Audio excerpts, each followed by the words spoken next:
Pemirsa BPBD DKI Jakarta kembali mengeluarkan peringatan waspada cuaca ekstrim untuk wilayah Provinsi Jakarta hingga 15 Oktober. Lantas bagaimana kesiapan BPBD DKI Jakarta mengantisipasi dampak banjir? Kita akan berbincang dengan Kepala Pelaksana BPBD DKI Jakarta, Isnawa Aji. Selamat sore Pak Isnawa. Selamat sore, Mbak. Iya Pak, sejauh ini bagaimana penanganan pasca banjir yang terjadi di Jakarta? Iya, Mbak. Jadi BPBD DKI Jakarta, kami kan punya personil di semua wilayah di DKI Jakarta. Saya perintahkan mereka untuk berkolaborasi ya dengan para lurah, RT RW, tokoh masyarakat dan lain-lain, khususnya pada daerah-daerah yang kemarin tergenang ataupun mengalami kondisi banjir, sudah melakukan kegiatan aksi bersih-bersih di lingkungannya. Saya sempat meninjau juga di salah satu kelurahan di Kebon Baru, Jakarta Selatan, di mana warga masyarakat secara mandiri mulai membersihkan sisa-sisa lumpur, ya, sisa-sisa genangan yang ada di rumah mereka masing-masing untuk dilakukan pembersihan. Tetapi perlu kita ingat bahwa sebagaimana rilis dari BMKG, Jakarta secara umum seperti Jakarta Selatan, Timur, dan Barat masih akan mengalami kondisi cuaca yang cukup ekstrim. Informasi sampai dengan tanggal dari 9 sampai dengan 15 Oktober ini kita harus tetap mengantisipasi. Demikian, Mbak. Iya, BMKG mengingatkan bahwa dinamika atmosfer yang terjadi ini masih cukup signifikan sehingga mengakibatkan cuaca ekstrim sampai dengan 15 Oktober nih. Pak Isnawa, lantas persiapan apa yang dilakukan oleh BPBD untuk mengantisipasi cuaca ekstrim yang mungkin terjadi ini? Ya, yang pertama BPBD itu sama dengan tadi pemerintah provinsi, kami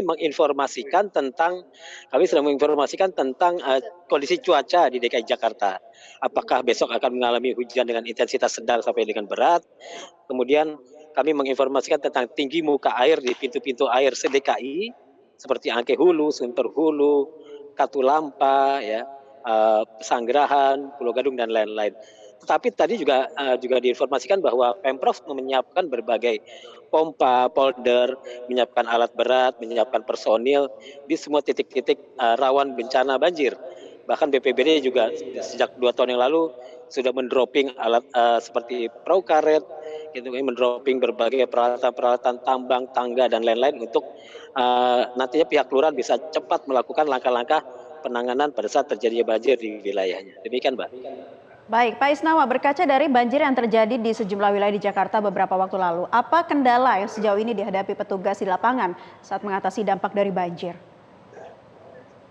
Ya, yang pasti kendalanya adalah tingginya curah hujan termasuk ketinggian air ini terkadang mempersulit petugas untuk melakukan evakuasi. Kita tahu banyak pemukiman di bantaran kali dan sungai ini berada di kawasan yang cukup dalam, ya, antara 1 sampai 2 meter misalnya ketinggian airnya.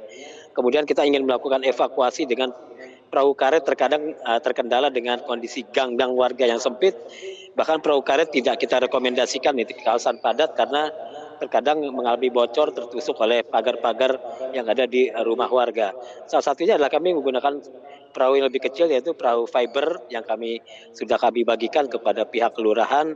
Jadi kami tidak hanya peran BPBD, kami mengajak misalnya forum pengurangan risiko bencana, komunitas-komunitas kebencanaan untuk turun bersama melakukan langkah-langkah evakuasi warga, termasuk ada palang merah dan lain-lain. Demikian, Mbak.